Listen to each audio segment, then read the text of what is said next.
What it means to lose yourself. Losing yourself doesn't always look dramatic. It doesn't have to mean a breakdown or a sudden shift. It can be slow and quiet. You stop doing the things you once enjoyed. You stop speaking your mind. You begin to say yes when you want to say no. You change your behavior to meet others' expectations. You look in the mirror and feel distant, as if you're watching someone else's life. It happens in relationships, in jobs, in routines. When your identity, values, or desires are pushed to the side, piece by piece, something inside starts to fade. That is what it means to lose yourself, not in a big moment, but in a series of small ones that pile up over time. Why it happens. There are many reasons people lose themselves.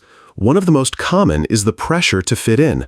Whether it's in a relationship, family, or workplace, people feel the need to avoid conflict and maintain peace. To do that, they shrink, they hide parts of themselves. Another reason is constant busyness. When you're always rushing from one task to another, there's no time to reflect or ask, is this still right for me? Over time, you stop checking in with yourself. Fear is another reason. The fear of rejection, failure, or even success can make people play small. It feels safer to go along than to stand out. Slowly, you stop recognizing your own voice. And finally, sometimes people lose themselves trying to please others. They want to be liked, they want to be loved, so they mold themselves into what others want, even if that version isn't true to who they are. Signs you're losing yourself. You start to feel numb. Days pass and you don't remember how they felt. You feel disconnected from your own opinions. You don't know what you think anymore. You just go along with what others say. You constantly look for external validation. You need others to tell you you're doing okay because you don't believe it yourself. You feel tired even when you've had enough rest. Not physical tiredness, but mental exhaustion from pretending or performing all the time. You avoid being alone with your thoughts.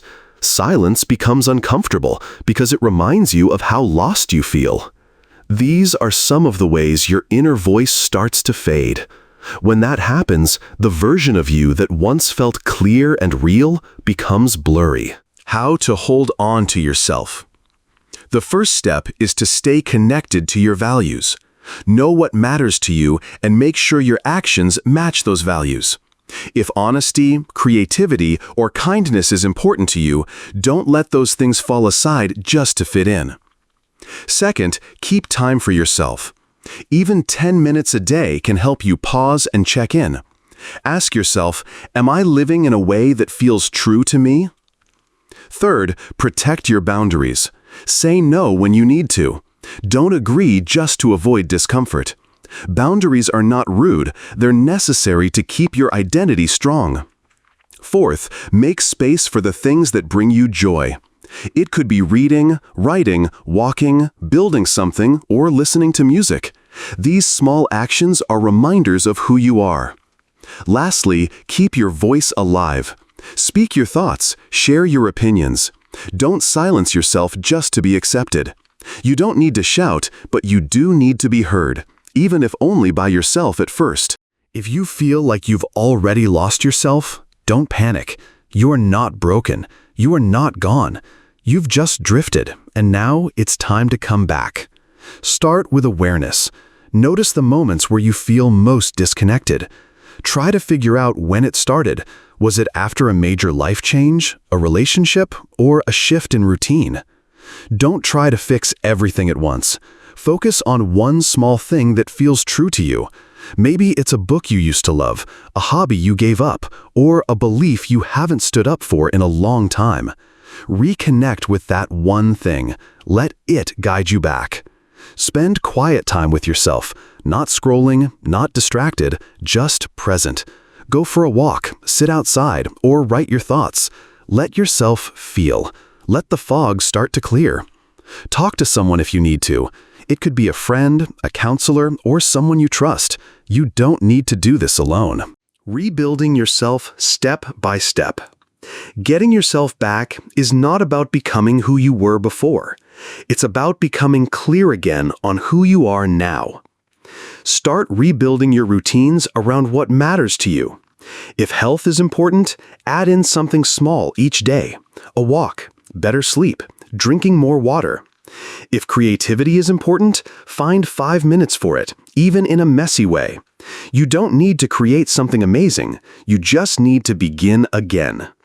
Say your opinions out loud again. Share your thoughts, even if they feel shaky. The more you do, the more confident your voice will become. Let go of guilt. You didn't lose yourself on purpose. You were trying to cope, survive, or please others. Forgive yourself for that. What matters now is choosing to come back. Track your growth quietly. Notice when you stand up for yourself, even in small moments. Celebrate that progress. These small steps are the foundation of getting yourself back. No matter how lost you feel, your true self is not gone. It's just quiet, covered up, waiting. You don't need to have it all figured out. You don't need a dramatic comeback. You just need to choose one honest step, and then another. Hold on to the things that make you feel real. Let go of the habits that don't serve you anymore. The path back to yourself is made of moments. And every time you speak your truth, follow your values, or simply pause and ask, "Is this me?" you are finding your way back. You haven't lost yourself, you've just paused, and now you begin again.